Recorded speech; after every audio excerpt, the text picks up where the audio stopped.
0542 a.m. Western Pacific International Airspace. The sky was calm, too calm. At 38,000 feet, the U.S. Air Force F-35A Lightning II cruised in stealth mode, its angular skin absorbing radar energy, its sensors silently drinking in data from every direction. Call sign, Viper 31, a routine patrol. At least that's how it started. Inside the cockpit, the pilot scanned the panoramic display, not looking for enemies, but for patterns. That's how modern air combat worked now. You didn't search for aircraft, you searched for intent. 0544 a.m. First warning. The F-35's electronic warfare system chirped once, soft, almost polite. The pilot frowned. That's not radar. The display highlighted a faint signal spike, brief, directional, and immediately gone. Not a lock, not a track, a probe. The pilot reported it. Viper 31 to control. Passive emission detected. Low power. Likely airborne. The reply came instantly. Copy,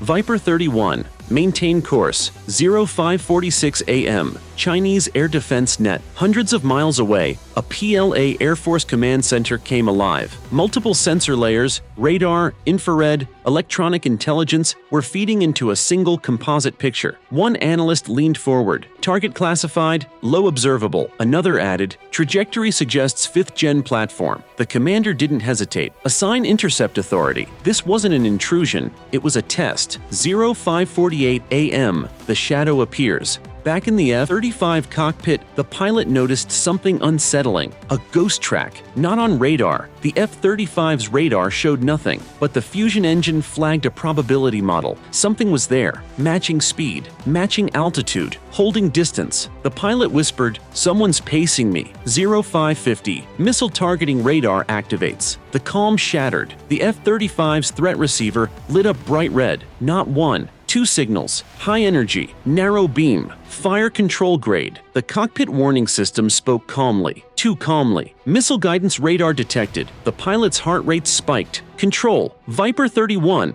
I'm painted. Repeat, I'm painted. The response came tight and controlled. Copy, we see it. Maintain emissions control. 0551 a.m. The kill zone. Somewhere beyond visual range, Chinese surface-to-air missile batteries adjusted their elevation. Target data flowed. Solutions formed. Missiles didn't need permission yet. They only needed confidence. Inside the F-35, the pilot's display showed engagement rings tightening. The aircraft system calculated outcomes silently. Evade probability. Countermeasure effectiveness. Time to launch. The margin was shrinking. 0552 a.m. The lock. It happened instantly. The warning tone changed. Sharper. Urgent. Missile lock confirmed. The pilot exhaled slowly. This wasn't a tracking radar anymore. This was a weapon looking for permission. They're serious, the pilot muttered. 0553 a.m. Rules of engagement. Back at command, the decision matrix flashed red. Engagement conditions met. Hostile intent confirmed. One question remained. Fire or wait? The Chinese commander raised a hand. Hold. Seconds passed. Then, something unexpected happened. 0554 a.m. Missile launch. The F-35 sensors screamed. Missile launch detected. The pilot didn't wait. Hard bank. Throttle to max. Countermeasures primed. But the missile wasn't coming from the expected vector. It wasn't even climbing. It was coasting. The pilot blinked. What the hell?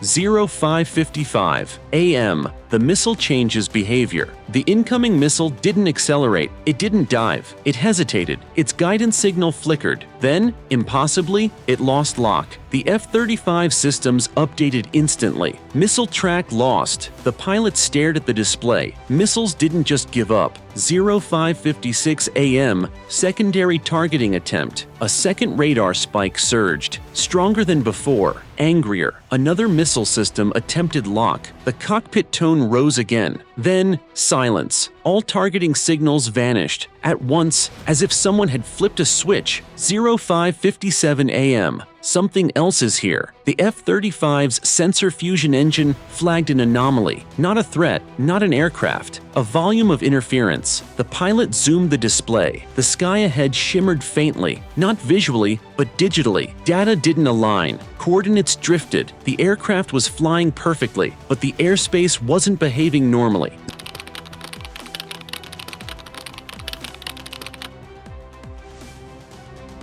0558 a.m. Chinese systems react. At the missile site, operators stared at their screens. Targets were gone. Not jammed, not spoofed, removed. One technician shouted, "Our guidance is overridden." Another replied, "By what?" No one answered. 05:59 a.m. The message. Inside the F-35 cockpit, a new alert appeared. Not a warning, not a threat. Text. Simple. Clear. Escalation is not authorized. The pilot froze. That message didn't come from U.S. command, and it sure didn't come from China. 6 a.m. Cliffhanger. Every missile system in the region powered down simultaneously. Radars returned to search mode. The sky went quiet again. Too quiet. The pilot whispered, "That wasn't a defense, that was an intervention." High above, unseen and unmapped, something had stepped in, not to protect the F-35, not to protect China, but to stop the fight before it began. A U.S. F-35 was targeted by Chinese missiles. The missiles were ready, the trigger was almost pulled, and then something else took control. 6:01 a.m., silence over the Pacific. The F-35 flew on. No alarms, no locks, no pursuit, but the pilot's hands remained tight on the controls. The sky had gone from hostile to unnaturally calm, the kind of calm that didn't belong in a combat zone. The pilot broke radio silence. "Control, confirm you sent that message." The reply came after a pause. "Negative. Viper 31.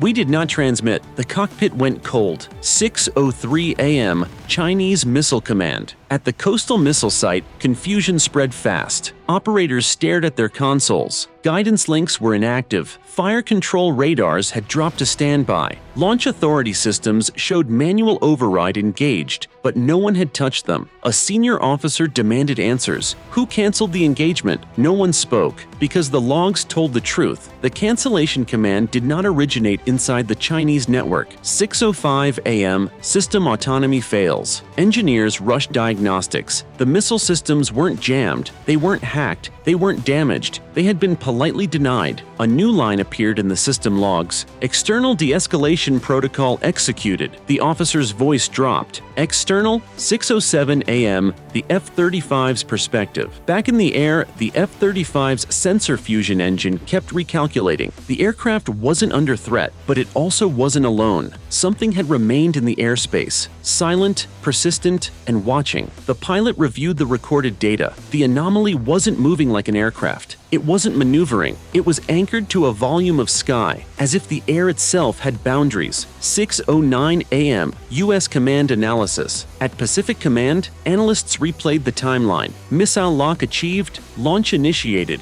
guidance dropped, unauthorized de-escalation command received. One analyst spoke quietly. That wasn't electronic warfare. Another nodded. It was arbitration. A senior officer leaned back. Something decided this fight wasn't allowed. 6:12 a.m., a pattern emerges. As data from other sensors arrived, a disturbing realization formed. This wasn't the first time. Similar unexplained de-escalations had occurred before. Naval standoffs that ended abruptly. Intercepts where both sides disengaged simultaneously. Missile tests aborted without fault. Each incident logged separately, never connected, until now. 6:14 a.m. The Chinese realization. At PLA Air Force Headquarters, commanders reached the same conclusion. This encounter wasn't a failure of deterrence, it was containment. The U.S. aircraft had not been spared because it was American. It was spared because firing would have crossed a line, not set by either nation. A general finally spoke the thought no one wanted to say. We were not in control of escalation. 6:17 a.m.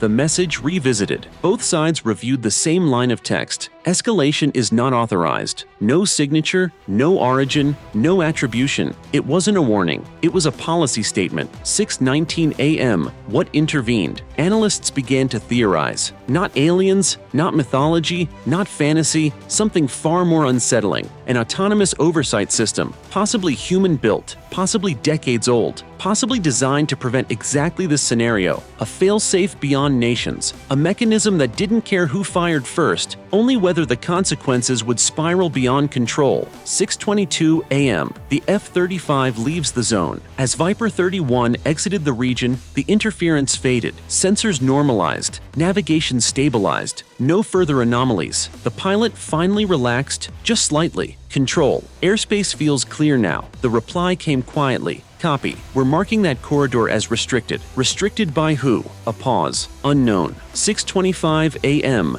Strategic silence. No public statements were made. No press releases issued. China did not claim an intercept. The US did not report a hostile act because neither side wanted to explain why a missile launch had been overruled, and neither side could. 6:28 a.m. The incident was filed under a new internal category, non-national escalation control event. It meant one thing: the future battlefield might no longer belong entirely to pilots, commanders, or politicians. Somewhere above the Pacific, escalation itself had limits, and someone or something was enforcing them. 6:30 a.m. The F-35 wasn't saved by stealth. It wasn't saved by countermeasures. It was saved because the fight wasn't approved. Not by Washington, not by Beijing, but by a system that had already calculated the outcome and rejected it. A US F-35 was targeted by Chinese missiles. The missiles were ready. The decision was made, and then the sky said no, because modern warfare may no longer be decided by who fires first, but by who controls when war is allowed to begin.